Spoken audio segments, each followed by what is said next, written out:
You just think we just, whatever happens, we just shit another player. And everything's going to be perfect. All of our fans think that. You all think that. That's what you write about. You don't want to be here. There's a specific reason. Not really, I think we did a poor job recruiting if guys are coming in and immediately walking out the door because it was something different than what they thought it would be. We lied to them during recruiting, or we sold them on a dream that wasn't true. Yeah, right now we have the atmosphere of a JC softball game. That's what we are, a JC softball team. As long as, it's not whether you win or lose. It's like the team that wins is the one that has the most fun. That crap like that. All this stuff that's contaminated America, where they give every kid a trophy and they don't keep scoring Little League anymore. Now, that's also a second in the West, baby. Yes, sir. Hey, I don't like getting, it's the only time we're ever getting excited about second. From now on, it's first, okay? Winning the SEC probably is harder than winning the national championship. Do you know that? Well, how about the fucking dogs? My language. Turn that damn jukebox on!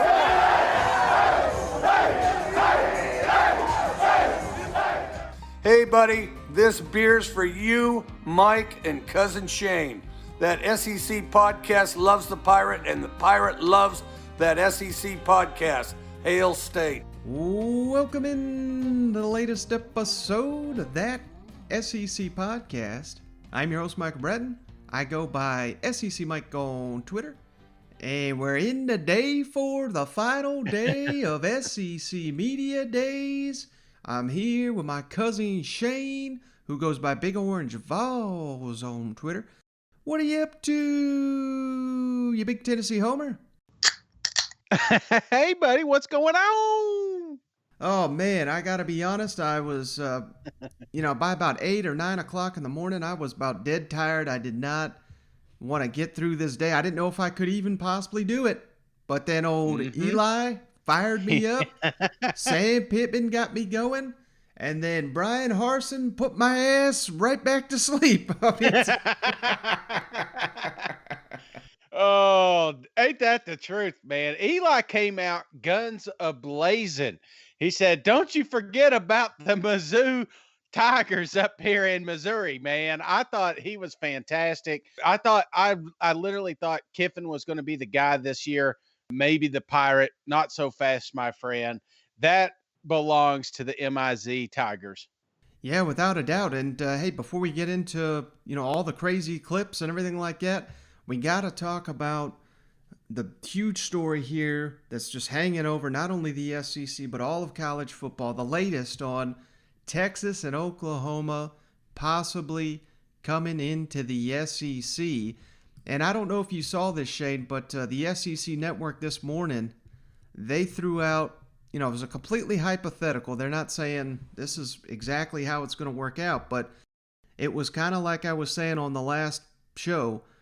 If this happens and there's a 16-team league with Oklahoma and Texas in the SEC, they're going to have to do away with divisions, because I just don't know how that's going to work out. 8 teams on each side, and hell, they don't even play each other now. That's a constant theme. That's something Dan Mullen talked about this year at Media Days, and I think everybody's kind of fed up with it. But SEC now, the morning show, they threw out this idea, and people squabble with the teams they picked. That's not really the point. But the point of what they were trying to make, I really like this idea. They're saying, they're not calling it divisions, but let's just for simplicity's sake, let's call these divisions. 4 divisions in the SEC is basically how it would work out. That would mean, obviously, there's 4 teams in each division, right? Yeah. And you'd have to move to a 9-game conference schedule, so just one more than we already got. You play the other 3 teams in your division every single year, just like you do now. And then, so now you got 3 other divisions, and every other year, you just switch the 2 out you're playing. And what that would do, even in a 16-team league, let's say you go to Tennessee as a freshman. Yeah. And you stay to Tennessee when you're a senior. you will have played every single team in the SEC, and you will have visited every stadium in the SEC. I don't think there's any better way to do it than that. That may be it, Mike. I mean, that may be it. The only, I guess, counter offer there is there's a lot of these guys that love these rivalries, man. Right. One of the things that we've talked about, like in years past, when we talk about the expansion of the SEC, not knowing which teams are coming in, that maybe you keep 2 games that each team has to play, your rivalries, and then the rest you rotate it. That may be an option. So I like the structure of that. Kind of has an NFL approach to it. Mm-hmm. But now you're looking at which 4 teams are which. Is it based on location? Is it based on histories of the program? I don't know. There's definitely going to have to be some questions answered, but let me ask you, Mike, because this thing really has picked up some steam. How likely do you think this happens? Because it almost sounds like it's a done deal. Yeah, when you got the damn SEC network throwing out the possibilities, they would not have gotten the green light if, the SEC did not want this out there. Let's just say that. And you got, if you missed it, the Big 12, all the presidents, they called an emergency meeting. Mm-hmm. And 2 schools failed to show up, Shane, Texas and Oklahoma. So, that's troubling there. And then you got state representatives out of the state of Texas that are up in arms, and apparently they're trying to rush to have some kind of legislation to where Texas, is not allowed to leave the conference. So, I have no idea if those guys are clued in at all. They may not be, but, we're talking Texas Tech alums and Baylor alums. They're just trying to do what they can to keep their conference together. I don't think they're going to have any say in the matter, but it is kind of hilarious. And then the only other thing that I thought was very interesting, Shane, Texas, they sent out a tweet today. Yeah. It was one of those throwback Thursdays, and it was Texas beating Texas A&M the final time those two played in 2011. And I mean, what a coincidence that they're sending that out, considering all the news this week. So there's almost too much smoke to not be a huge fire on the horizon. You know what? Well, I'll tell you what, the memes were firing off today, Mike. I saw some good ones. In fact, our buddy sent us one I thought was probably the best one. It was a SWAT team that was going inside of a building. And on the back of the SWAT team, there was Texas, and then there was Oklahoma. And then on the other side, keeping the door locked, was a Cheeto that said Texas A&M. So, I don't know if that Cheeto's going to be able to keep those guys out, but that does lead me to another question, because there are a lot of fans that probably don't understand the legalities of sneaking into this program. But this could be voted out based on a couple of programs, right? Like, isn't it? It's not a majority rule. Am I correct? Well, it's got to be 11 of the 14, and the historically in the SEC, they have an unwritten rule where if the conference wants this to happen, they basically, work behind the scenes and say every decision needs to be made, all of us or none of us, and we can't have one of us going out here publicly and saying, they're not going to call out Texas A&M, but that's who they'd be talking to. We can't have you out there in the media saying, we don't want Texas, we don't want Oklahoma, because hell, if let's say Texas A&M is the only one that has a strong argument to not add those two, mm-hmm. they're going to add them anyway. And now you got bad blood. Yeah. This is supposed, they say, it's so cheesy. It means more. It just means more, whatever the hell it is. Yeah. But it truly does. And you can't have squabbling like that in the conference. It's just a bad look for everybody involved. So if this comes to pass, I guarantee you that it will be 14-0 vote to allow those teams in. And I think they'll hear Texas A&M out. They'll give them every opportunity to make their case. But if they can't convince, a couple other schools that this is a bad idea, that it's going to happen. Yeah, I'm with you, man. And if I'm Texas A&M, come on in, baby. You know what I'm saying? Like, I think if you pair these damn programs up right now. Texas A&M has nothing to be afraid of. The pipeline is thick of recruits. They've built a beautiful, beautiful stadium down there, beautiful facilities. They're ahead. Okay, let them Longhorns come in, and I think it's not going to be the same song and dance that we saw when they were over there. But yeah, man, so we'll see. And like, kind of like Brent Zerneman, who was the first one to report this news on Wednesday, he said this thing was going to be coming quick. And here it is, man. I mean, I'm not saying that Texas and Oklahoma are going to be in the SEC. They're obviously not going to be in it for the upcoming season. Mm-hmm. And they're probably not going to be the next 2 or 3, if we're being honest. But I think a deal could be ironed out, and they could get it to where it is ironed out. It'll just take a couple years due to contracts and everything, if that makes sense. Yeah, no, that makes sense. And I love it, man. I mean, we went from like, honestly, media day snuck up on me, and now it's like Texas joining the SEC. You got Eli down there firing off, messages against Arkansas in the rivalry. I just love it, man. We're back, baby.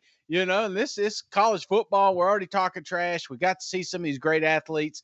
I hate that it's coming to an end, but man, I'm pumped up for college football. Well, let's just get right into it, Shane. Final days, SEC Media Days. Only got 3 teams to cover here: Missouri, Arkansas, and Auburn. And we got to start with the man of the hour, Eli Drinkwitz. Hard-hitting questions coming out of yesterday. I think one of them was whether or not the horns down is going to be 15-yard penalty in the SEC in the future. So I asked Commissioner Sankey in the hallway, and he gave me a strong rebuttal by saying no comment. So we'll see where that goes. All right, Jade. So there you go. Eli Drinkwitz, he's embracing the hate of the Longhorns already, and they're not even in the Dave Conference. So I appreciated that. But the sense I got from the Missouri Tigers, and it wasn't just Eli Drinkwitz. I mean, my man here, Case Cook, I had no idea he'd be such a personality. He was the best player interview at the entire event. And even Akil Byers made me chuckle a couple times. But, Missouri's just got this sense about them, where they're just, the optimism is running high. There's so much optimism in Columbia, and you can tell they're feeling good. They're not to say they were ever a bad program, but honestly, they were stuck in kind of that middle of the road, and now they're eyeing Florida and Georgia. I know they may be a ways from catching those two, but they're doing so well in recruiting. They surprised so many people on the field last year that if they manage to do that yet again this year, I mean, there is legitimate talk of them being the 3rd program in the SEC East, don't you think?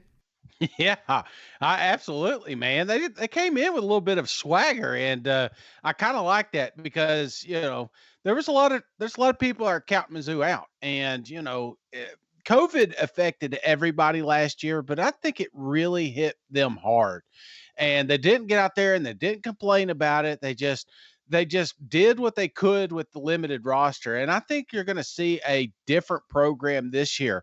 And it all starts at quarterback, man. Yeah, I mean, even though you don't like him, Mike, I'm telling you, just kidding.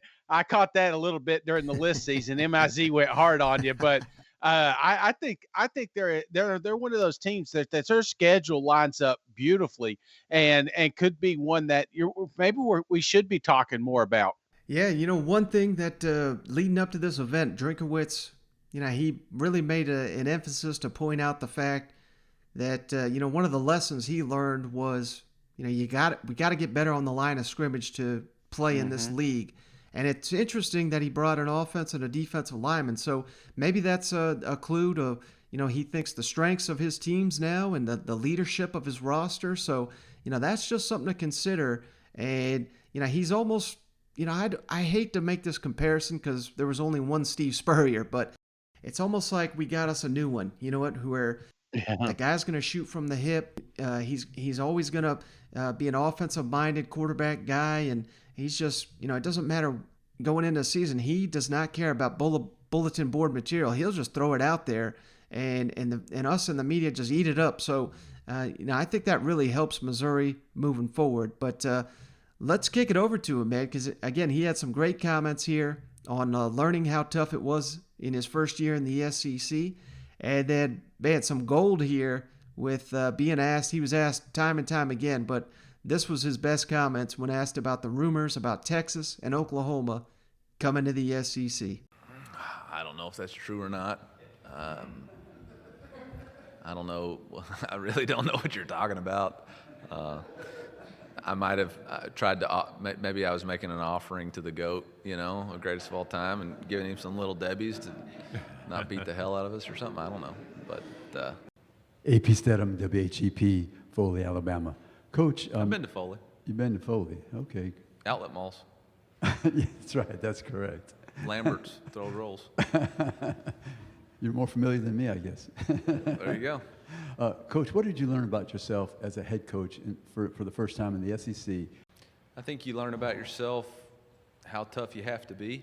You got to put blinders on, and whether it's wins on Saturdays or losses on the recruiting trail, there's a lot of ups and downs, and you got to keep the game face on. You got to set the leaders set the tone and drive performance for the organization, and you can't have bad days. And I think that's something that I'm having to learn to do consistently. And you get your butt whipped on a recruit, you got to saddle up and go get another one. If you get your butt whipped on Saturdays, you got to go saddle up and get ready for the next opponent. And whether you win or lose, the next game is going to be the most important game you play. Coach, I'm curious your thoughts on the news yesterday of Oklahoma and Texas wanting and possibly joining the SEC. Are you setting me up to say the same line again, or do you want to know what? I got a lot of thoughts on it. First off, like I tell recruits all the time, we're the best league in college football, and everybody wants to play there. And now you got two iconic brands that want to join too, and it's an exclusive club, and not everybody gets in. So good luck, especially if A&M has anything to do with it. Besides, Ross and Jimbo, I think Jimmy Sexton doesn't want him in because he doesn't represent those two head coaches, so he might lose his leverage point there. I can keep going if you want. Look, I have no idea how any of that stuff works. It's way above my pay grade. I coach football. I didn't stay at a Holiday Inn last night. I stay here, so I can't forecast the future. No idea what that's going to look like. But, man, Central Michigan is going to be a tough challenge. And I know Jim McElwain's a heck of a football coach. And I got my hands full trying to beat Central Michigan. So worrying about when Mark Womack's going to add Texas and OU to my schedule is just a headache I can't afford. All right, Shade. So like I said, Drinkwitz is not backing down at all from, the big talk. And, man, he was just trolling the hell out of Texas and Oklahoma here. And I sent that out. And, boy, let me tell you, it has caught the attention of those two fan bases. They are all up in arms. Like I said, I love it. Absolutely, man. I could just see Eli at the zoo, when he gets over next to the tigers making the faces because he knows them tigers ain't going to come over for another 4 or 5 years, So this is the kind of attitude I want for my coach. And, one of the comments that I keep noticing online is just these Missouri fans, they really know what they have. And they're really behind this coach. And I've seen some like, man, I hope he sticks around and things like that. And that's what I want, man. That's kind of attitude I want from my coach. Just coming in there, he's changing the program. He's making them relevant, man. He is making them extremely relevant, and that's what you want to hear. I love it, man. You're right. It kind of had a little Steve Spurrier in him, Maybe he's not as fiery on the sideline as the old head ball coach was, but that's the kind of attitude he's going to bring to the mic every time. And it seems to be rubbing off on some of his players. So, like I said, Case Cook, he was the star of media days. If there's anybody out there that's going to profit off the name, image, and likeness just based on their appearance at media days, it's going to be Case Cook. He just was all over this place, but I loved it. And Akil Byers, he even made me chuckle. So let's kick it over to them. First off, I will have to say I've been hearing about the mullets. I'm a little disappointed. Is that something you're going to grow back? I don't think I'll grow back the mullet. I cherish the time we had together for those years, but I'm thinking I might bring out a surprise with my facial hair this season. So just be on the lookout for something spectacular. That's all I'll say. What's something that none of us know about Akil Byers? Nothing you know about Akil Byers. He has a self-proclaimed nickname called Two Times. He calls himself Two Times. I don't really know of anybody who has ever called him that, but he claims it's because he's 2 times bigger than everyone else. But, I mean, I'm not really buying it. But, yeah, that's, 2 times. I don't get it. What do you think of Akil's decision to switch his number to number 0, kind of an odd number? I think it makes total sense. He has 0 cents, so number 0, that's perfect. No, but it's cool. I think for us to be able to wear number 0, I think that's cool. So in the room next door, Coach was talking about, he was asked about OU and Texas and if he'd be looking forward to a new rivalry, and he shot that down following with what Natalie said about, we already have one with Arkansas. What is your opinion on them potentially joining the SEC? Honestly, I don't know. I guess it would be cool, but I mean, I wouldn't be around to play them, so I don't. But if you can't handle like a horns down gesture, I figure it'll probably be tough to play in this league. But I wouldn't be around to play them, so I don't know. I don't really have an opinion on it. Okay, so it seems like this game you guys have with Kentucky each year seems to be an important game. Last year, obviously, a big one of your guys' first wins in a while over them. What kind of importance do you guys put on that game? Second week of the season heading to, Kentucky. So kind of talk about that a little bit.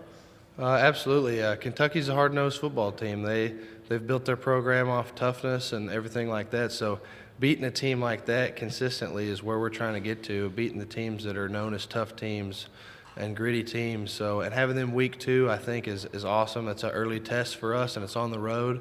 They're a good football team, so I'm looking forward to the challenge and being able to play an SEC game early off in the schedule. I guess granted that we played every game in the schedule last year was SEC, but it being a normal season and having an SEC opponent that early, I think it's a great challenge for us, and we'll kind of see where we stand.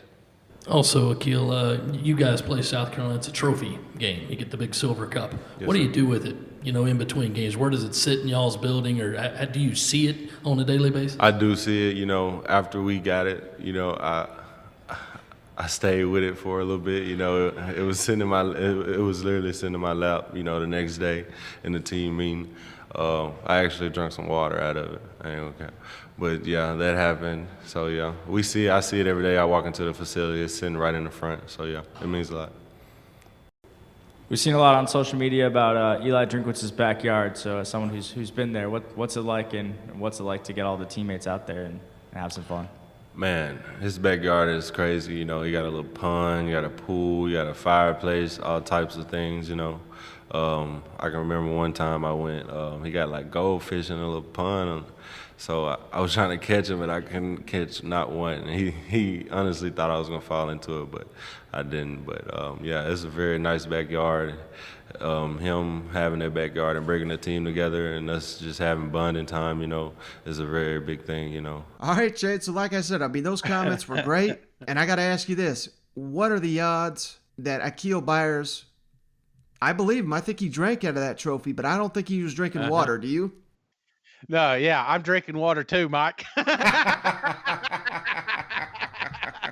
Oh, it feels like every year we find a player that represents this podcast. I think we may have found him early in 2021. Hey, there you go. Maybe we need to sponsor him. That's right. Yeah. Name, image, likeness. How much money does he need to come on the podcast here? All right, Shane, so I wanted to try something just a little bit different just because it has both these teams, Missouri and Arkansas. They call it the Battle Line rivalry. A lot of people, of course, don't think it's a rivalry, so I stitched these comments together. Eli Drinkwitz, Sam Pittman, and some of the players on both sides talking about the game. Let's kick it over to him. Since joining the SEC, it doesn't seem like Mizzou really has a rivalry in the conference. If Oklahoma joins the SEC, would you be excited to kind of rekindle that rivalry? I kind of like the rivalry we got with Arkansas. I mean, I don't remember the last time they beat us, so I kind of like that one. And the Battle Line rivalry, I mean, it's pretty good for us. So, I think we'll just keep that one right now. That's a good one. Respect Sam and everything he's doing with that program. He's obviously doing a tremendous job.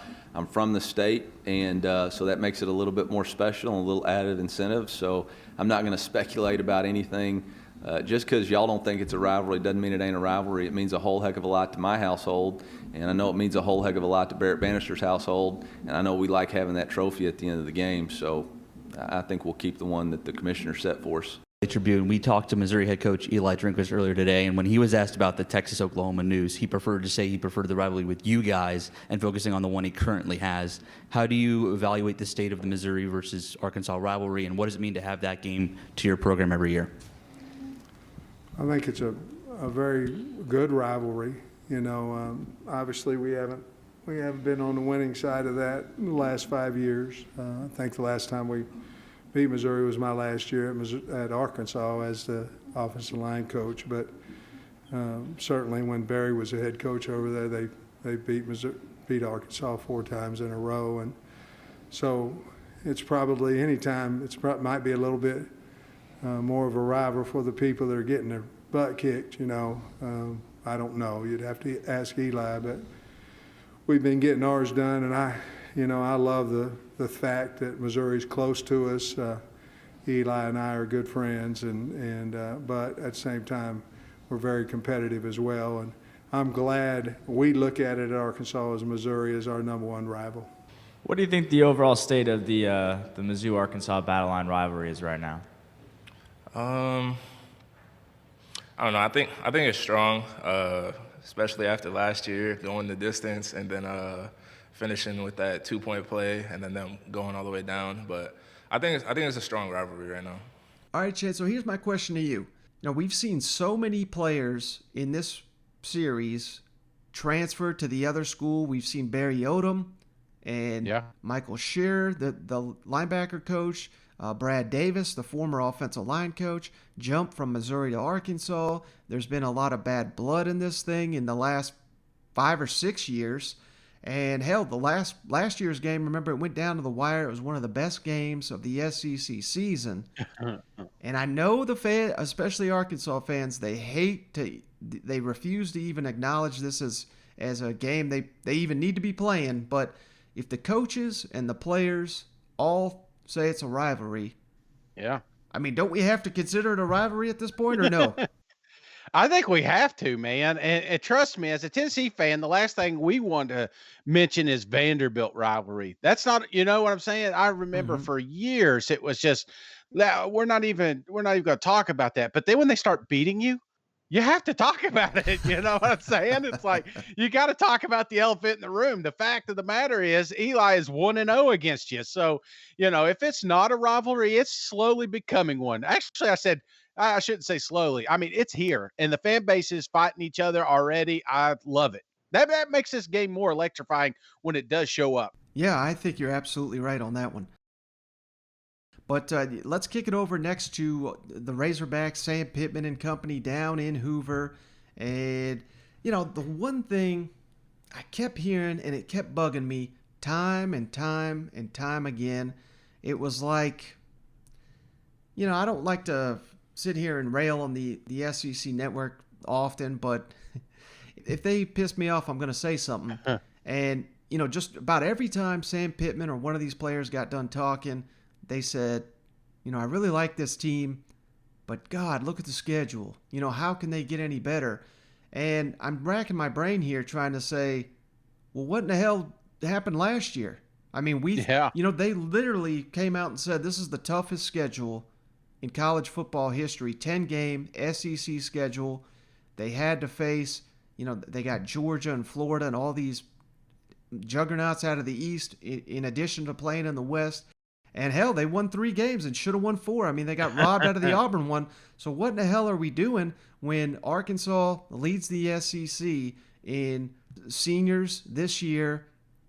You know, the line of scrimmage is going to be much improved going into year 2 of the Sam Pittman era.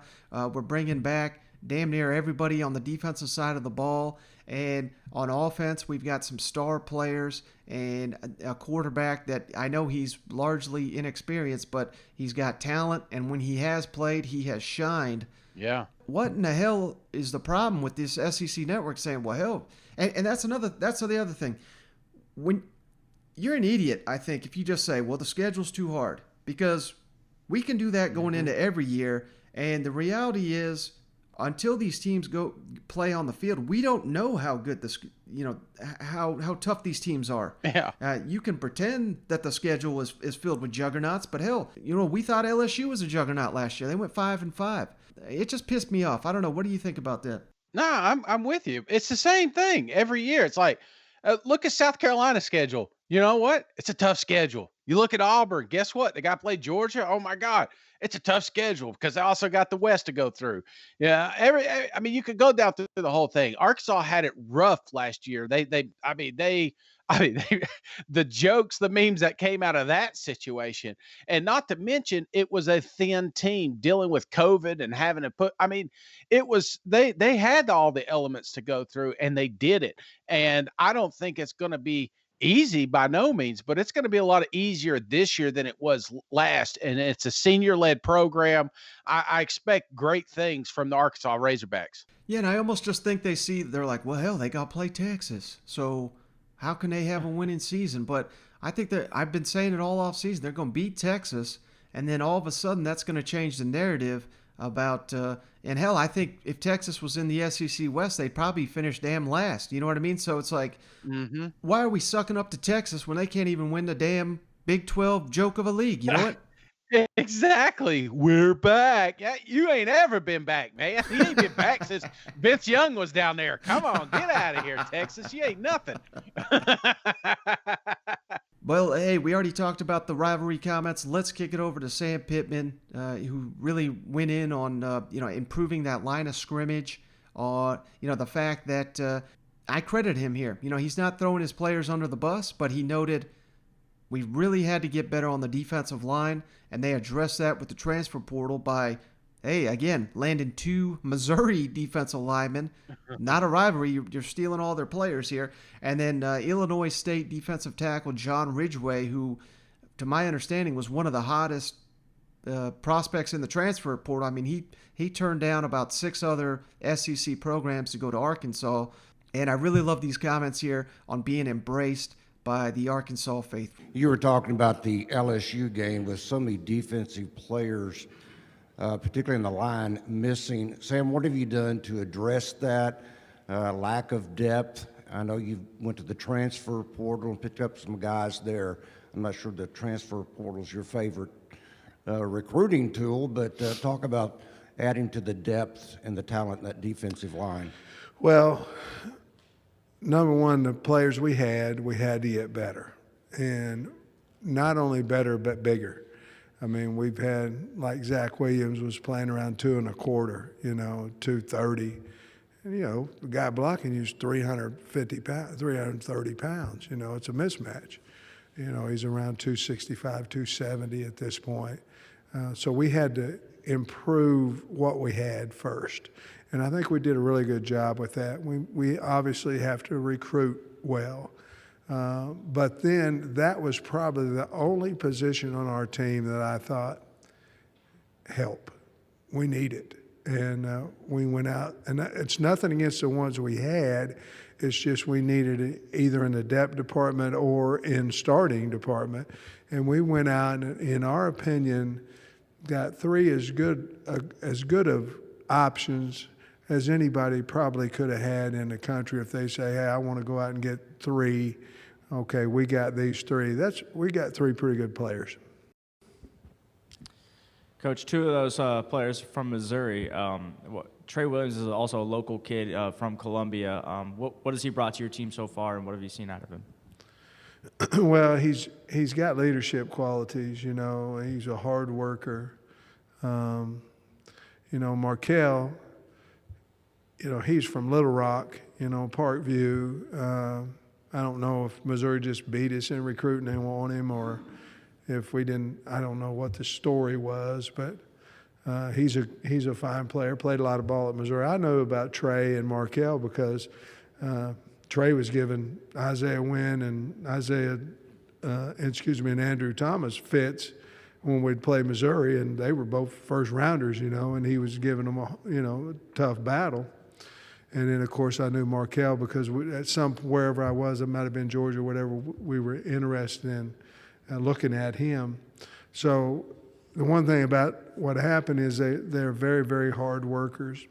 And, of course, then John Ridgway elected to go in the portal from Illinois State. He was a state champion heavyweight wrestler. He's a big old kid, 6'5", 3 1/4, and has some athletic ability. That if we can shore up that part of our defense, which along with the ones we have, Dorian Gerald, and I mean, there's a lot of kids that are coming back as well, Eric Gregory, Isaiah Nichols. I think we can have a fine defense. Coach, I heard somebody say, some Arkansas fans described you as our Coach O, that you guys are similar, salt of the earth people. Thank you. Coach Line, yeah, I heard you make the joke about your ACT score in the other room a while ago. That was funny.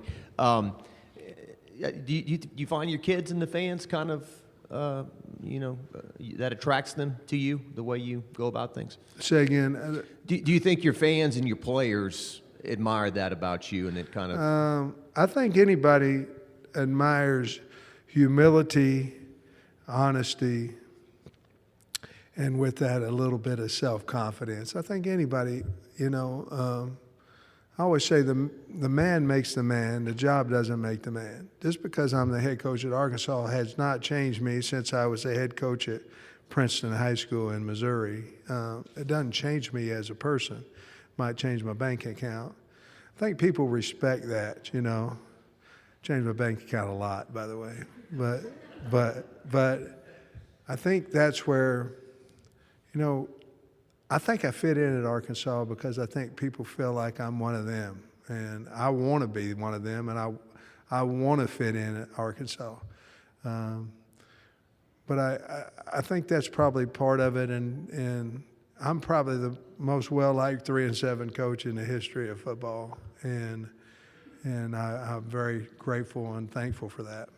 All right, Chase, so there you got it from Pittman, and he's dead on. I think these fans, they love him. The record's got to get better, but obviously it was a 10-game schedule. They would have, 10-game SEC schedule, they would have added 4 other wins, with the non-conference last year. And hell, imagine telling Arkansas, they had a realistic shot at 7 wins in the debut season of the Sam Pittman era, and that's why he's so popular. You know what? Absolutely, man. This is a hungry program, and have been for a long, long time. And I don't know if Sam Pittman is the end game, but I'm telling you what, he is the guy that's definitely going to get this program back on track. He did it. He started it last year.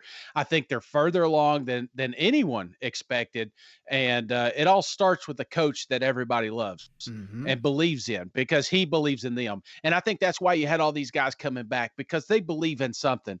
They believe in a goal, the mission. They believe that they're doing the groundwork for the years yet to come. Because I'm telling you one thing, Mike, and it's something we've not really talked about, but this name, image, likeness is going to change a lot of things. And Arkansas has got some deep damn pockets. You know what I'm saying? Have you heard of Walmart? Come on now. I'm telling you, these boys are about to get paid. And what Sam is doing is creating the groundwork for a great run. I truly believe it, that we're seeing the start of something special there in Arkansas. Well, it's interesting that you said that. I'd forgotten the name of the business, but, we're about to kick it here to all SEC linebacker Grant Morgan. And he said he got one of these deals. Again, he said the name, but I can't remember.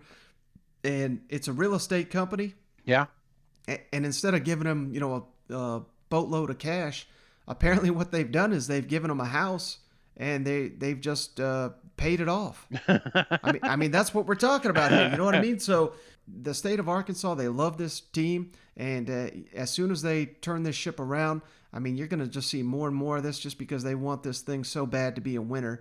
And that's something, you mentioned it there. Both these guys, Grant Morgan and Myron Cunningham, they both returned to Arkansas to leave it better than where they found it, and to play for Sam Pittman. As one of the team's leaders, I was just wondering what it would mean to you personally to leave Arkansas and the program in better shape than it was when you arrived.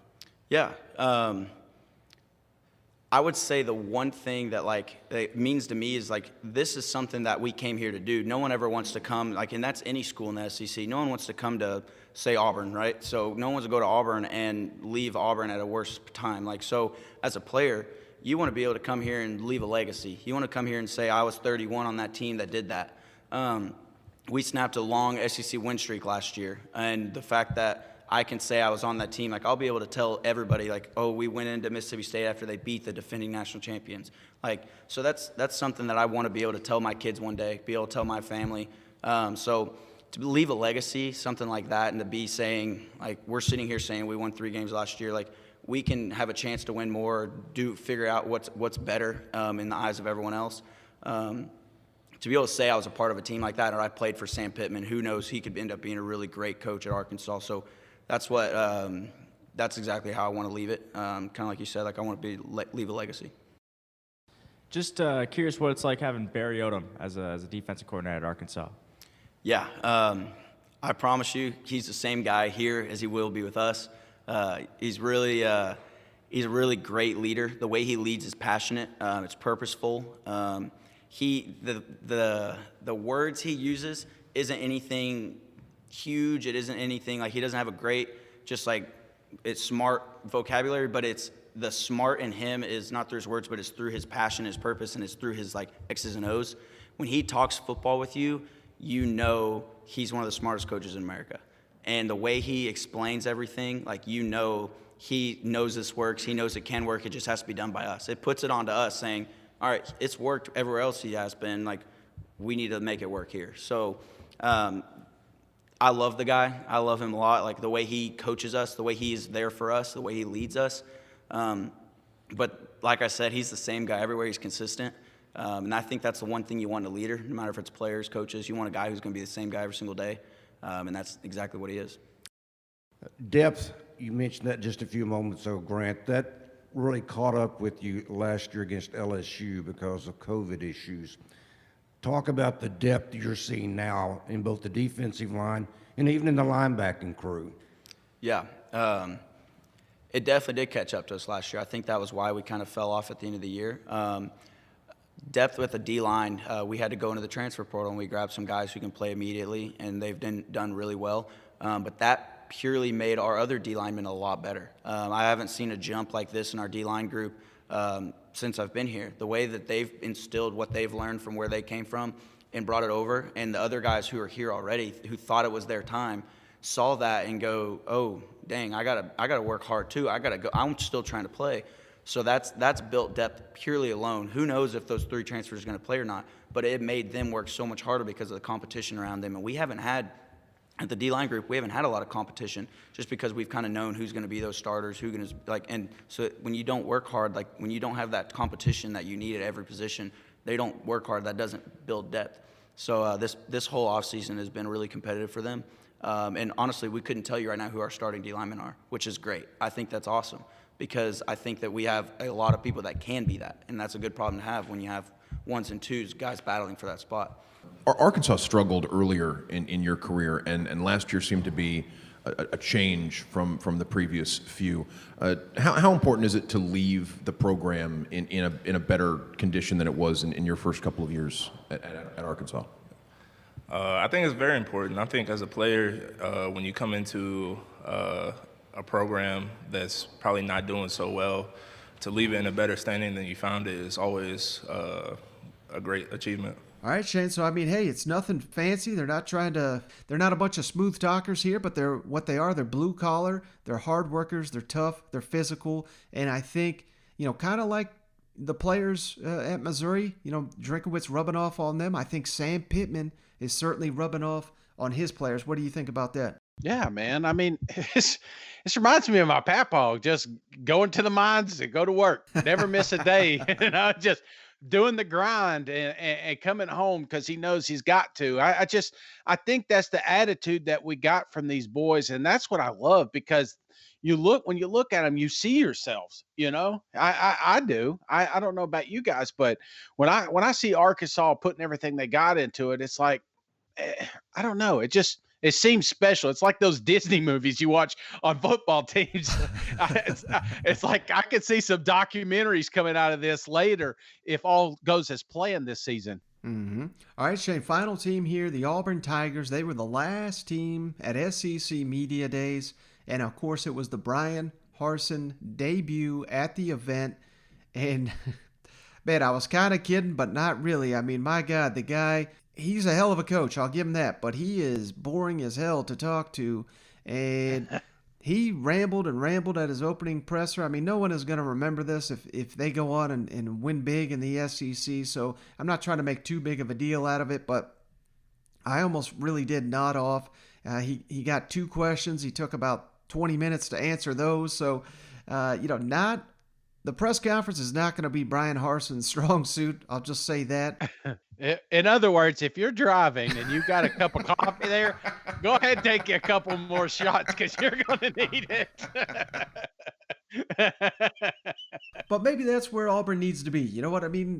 With you got the damn juggernaut there in state with Alabama. That's always going to be the elephant in the room, pun intended. And Auburn is just laying in the weeds, and it just, maybe it was a Gus Malzahn thing, but it seemed like whenever we were counting Auburn out, that's when they damn won the SEC. You know what? When they're picked to win the West, and they, people saying they got a Heisman Trophy quarterback, that guy usually lasted about 3 weeks, and they were the worst team in the SEC. So maybe this is the perfect spot for the Auburn Tigers, laying in the weeds. And like I said, hell, Bryan Harsin, he's probably just doesn't want to give anything away here. He's not giving any intel. You can study what he did at Boise, but you got to believe it's going to be completely different now that he's got superior athletes to work with on both sides of the ball. And maybe, just maybe, Auburn is just the sleeping giant that no one is going to see coming this year in the SEC, because they certainly got the talent. Yeah. Now it's on these coaches to put it together. What are your thoughts on that? Yeah, I mean, maybe you're not supposed to wow. I guess media days. We expected some coach speak, and that's what we got here with Auburn. It felt like the players had a little bit more to say than coach itself, but these guys know what's at hand. They know that there's not a lot of expectations from them, but doesn't mean they can't shake things up in the West, because like you mentioned, they do got a lot of talent on that roster. Some saying the best running back, some saying the best linebacker. I mean, there's some studs on there that are going to play on Sundays. When you have athletes like that, anything's possible. Yeah, and it was hilarious. As soon as Harsin was done, this just stood out to me. Greg McElroy, the SEC Network analyst, he was like, "Wow, just as I expected, business as usual." And I was like, this is media days. Like, what the hell are you talking about?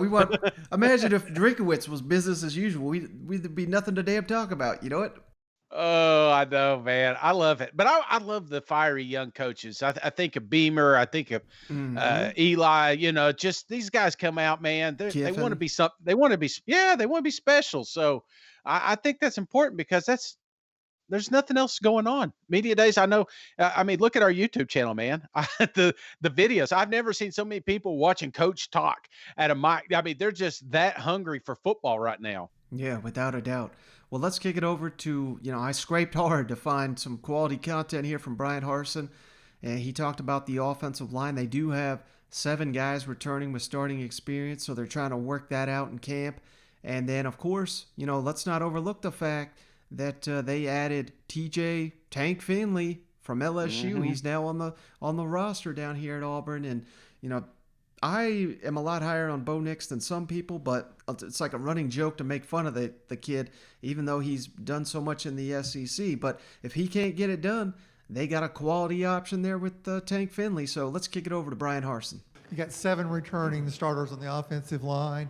How long is it going to take you to sort out who your 5 starters are going to be, and when would you like to, what's going to be the process for getting that done?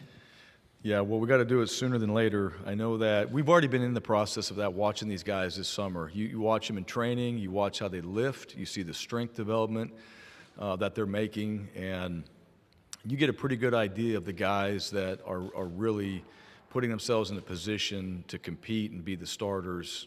Nick Brahms is a guy that played center for us. He's leading does a great job in all the workouts. He is a leader on our team. And so, there's a guy that's going to be playing for us at that center position. And then there's going to be a lot of competition because I've seen, from all of our O-line and D-line in particular, one thing about Coach Pittman's program and being an ex-O lineman himself, right? The O-line and D-line, there's a lot of focus on that. The strength, the power, the short area quickness, the things that we have to really be elite in those two areas has been a major focus. So our guys have gotten bigger, they've gotten stronger, which we need up front on both sides.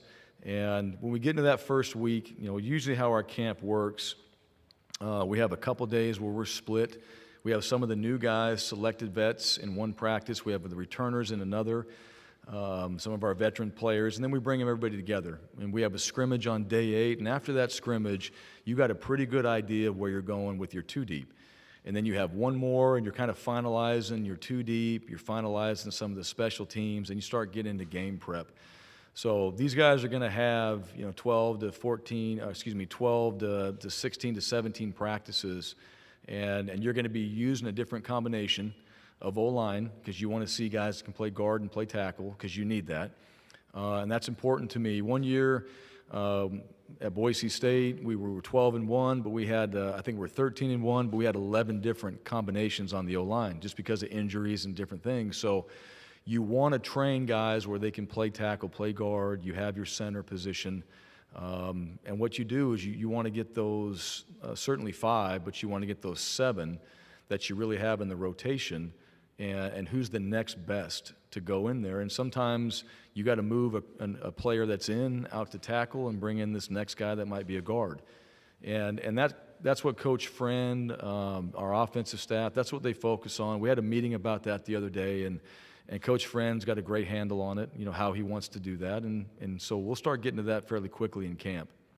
Coach Bill Cameron, ESPN 106.7 in Auburn. You've obviously got Bo here with you. You brought in TJ Finley through the transfer portal. Is there a quarterback? Will there be a quarterback competition? What do you expect from those two and your offense? Let me just say this. Every year that I've coached quarterbacks, there's a quarterback competition, all right? And here's what I mean by that. You have your returners. They've played. They've proven themselves. They've been in games and all that. But you also have guys that are hungry to play, and they've also been working. They don't want to be backups. They're doing whatever they can to get on the field. We're going to have a pecking order. Bo will start when we get out into camp. He'll be the first guy that rolls out there. There's a pecking order. TJ Finley's going to have his chance to run with the ones as well. Grant Loy will have his chance to run with the ones as well. I've always done it that way. And then we'll find out with those reps how those guys execute, how those guys handle that group, and then what do they deserve from there.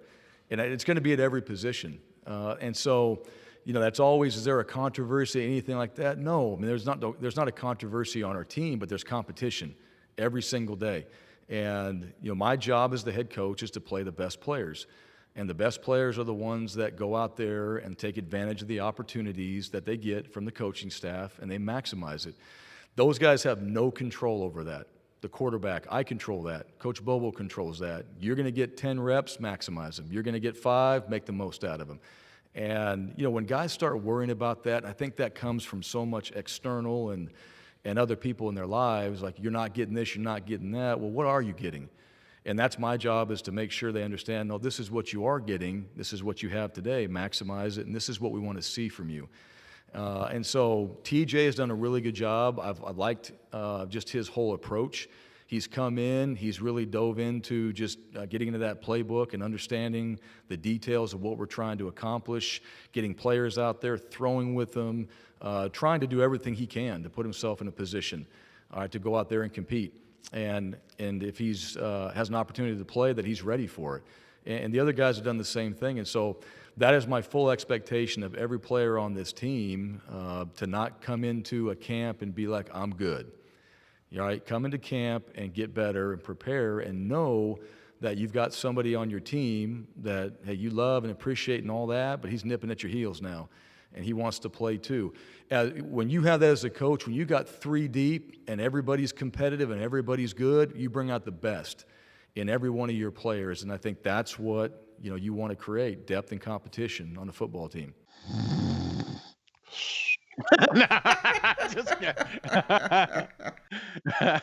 No, I like his message though. He does, he gives he gives long-winded answers, but at least they're detailed football stuff. But definitely not the most enthusiastic coach. But like I said, hell, that's not what they need. They need a damn football coach down there. And they need someone that's going to develop this talent, particularly on the offensive line and at quarterback, because Gus Malzahn, let's not kid ourselves. He was a great recruiter, and at times, he's a really good overall coach, but he just was not getting it done at the quarterback position, was not getting it done with the offensive line, and, those are two of the most important positions in football. So if Bryan Harsin can get that done, Auburn is going to be better immediately this year on the field.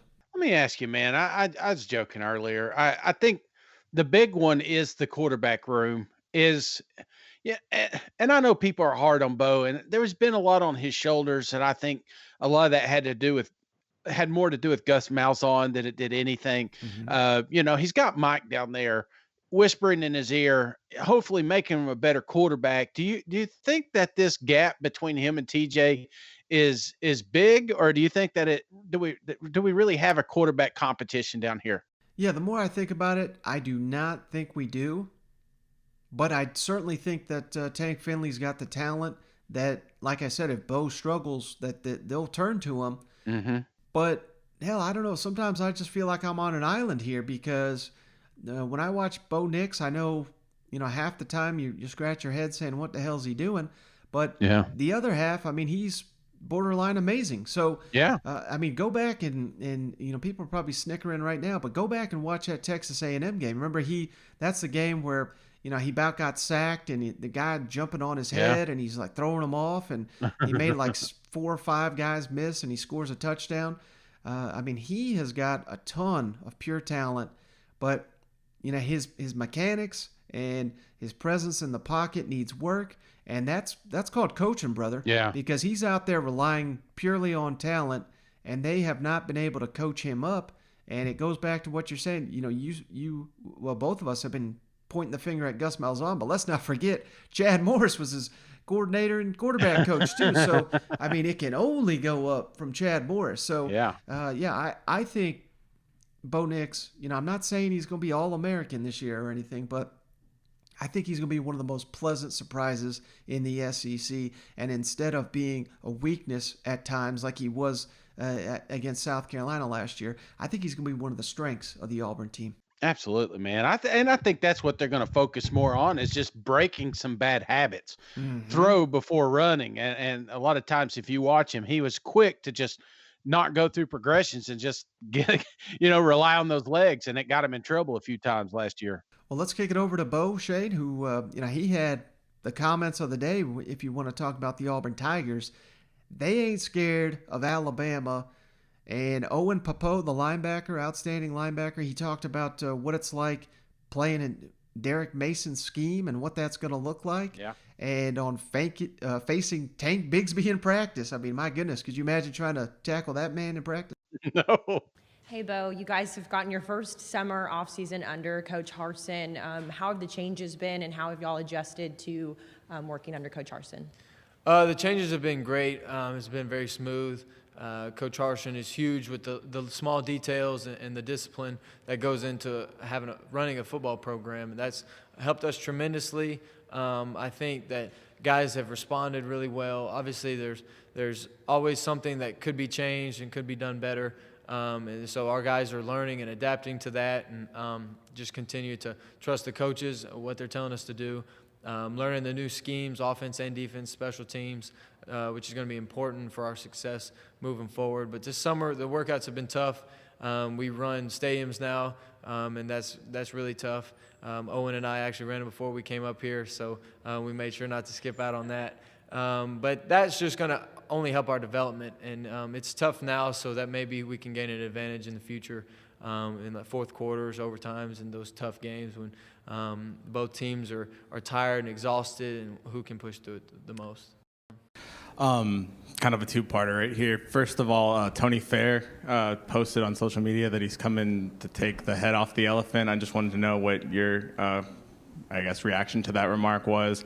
And also, do you have a little bit more confidence going into the Iron Bowl now that it's coming back to Auburn this year? You guys have had a lot of success with that game when it's at home in recent years as well.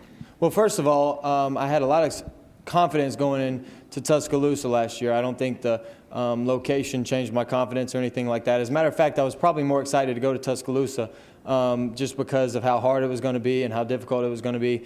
And another thing, Tony, he transferred into us, and that quote, obviously it's a confident quote, but I hope he's coming to take the head off the elephant. I hope he's not coming to get the head taken off the tiger. So that's really important. But I think that actually I like the quote. I think it's important because we're not scared of Alabama. I know that a lot of people want us to be scared, but we're really not. And they had a great team last year. They beat us last year head-to-head.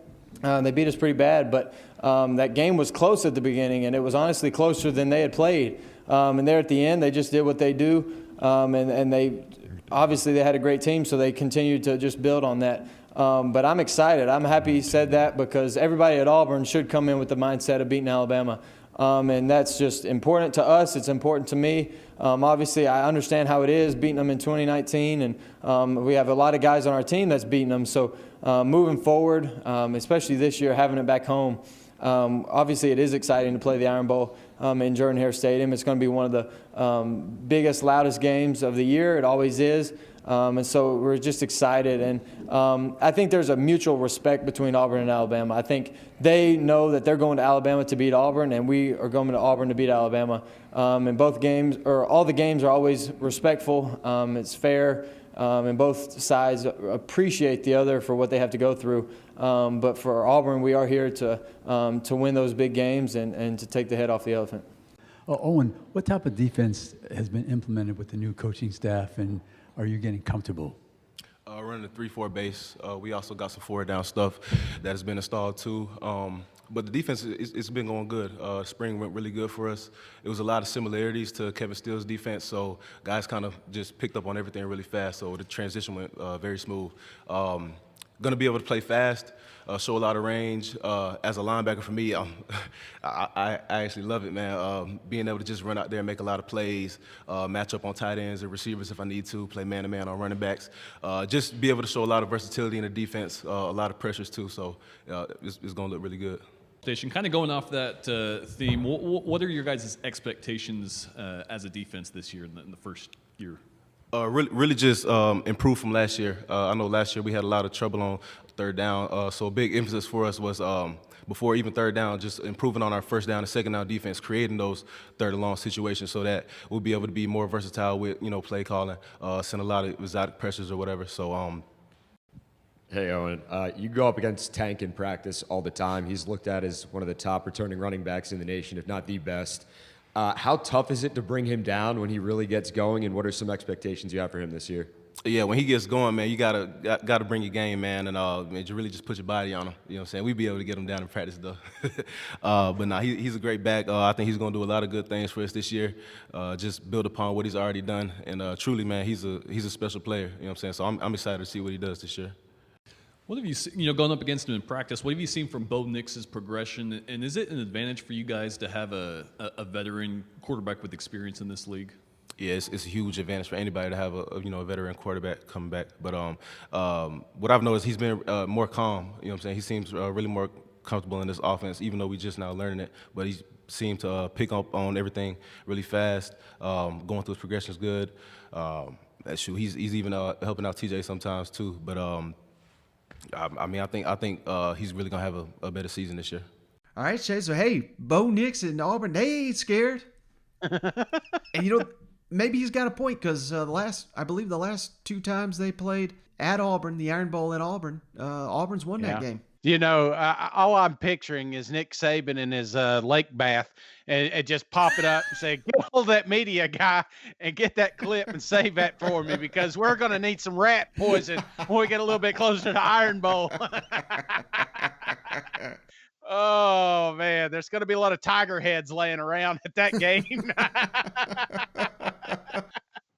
Oh yeah, I mean it's bulletin board material already. Oh yeah, they are counting down to the Iron Bowl if they weren't already. Hell, we knew they already were, but Yeah, I just thought but that was great.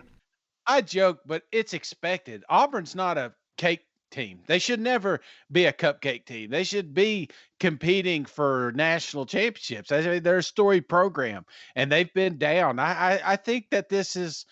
I joke, but man, that's what I want my players to say. The coach didn't say it, but the kids are out here, hey man, it's our time. So that's the attitude I want from the locker room, that they can beat Alabama.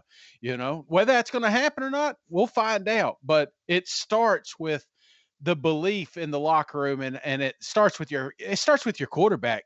And Bo's, he sounds like he's ready, man. Yeah, without a doubt. Well, hey, that's going to wrap up our coverage of SEC Media Days. We covered all 14 teams.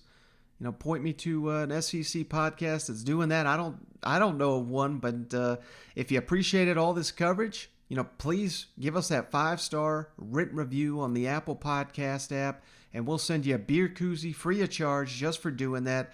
And we've said it many times this week, and you guys have stepped up. You've responded. Check us out on YouTube. That's growing. We're starting to put a ton of content, and there's going to be a lot more content coming on the YouTube page. And the show is absolutely ad-free on YouTube, so we're trying to really build that for the coming season. But you got anything, Shane, before we hop off here? No, Mike, man, I tell you what, it's been a while since we put 4 shows together in 1 week, so I'm pumped up. I'm excited. Like I said, I got all my gear ready.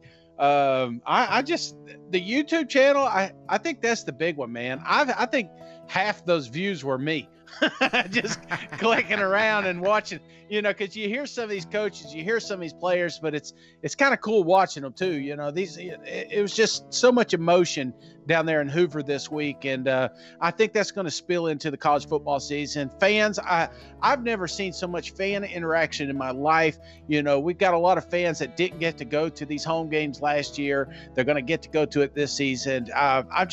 I'm pumped up, Mike. I couldn't sleep last night. I was like a kid that candy. I was just thinking about college football and all the things we're going to get to see. And of course, the news and everything. I know a lot of you guys are going to work right now. As soon as we get this news, we're going to bunch it up together and hopefully be a little bit more consistent on our shows, right, Mike? I mean, it's pretty much on now, right? Yeah, I mean, we're talking training camp is going to be just around the corner. We're week and a half away. That thing's going to be kicking off all across the SEC. So the news is going to just continue to flow, and we'll be all over it, coming to you guys.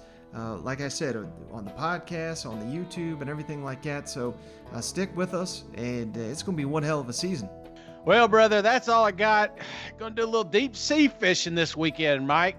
So hopefully I don't get lost out there at sea with that Bermuda Triangle. Hook it to tomorrow. I just know I'm going to get sick in about 2 hours. I got like these patches and everything Doc gave me. I asked him if I could drink. He said, he looked at me. I was like, I'll take that as a no, but if I did. So it's the first time I've done that, and we're going to have a blast this weekend. But hopefully I survive, and I'll come back next week. We'll be able to start potting it up more consistent. Absolutely. Well, Shane, I appreciate you hopping on the line. I appreciate each and every one of you for hanging out with us. We'll catch you on the next one. All right. See you guys. Go Vols.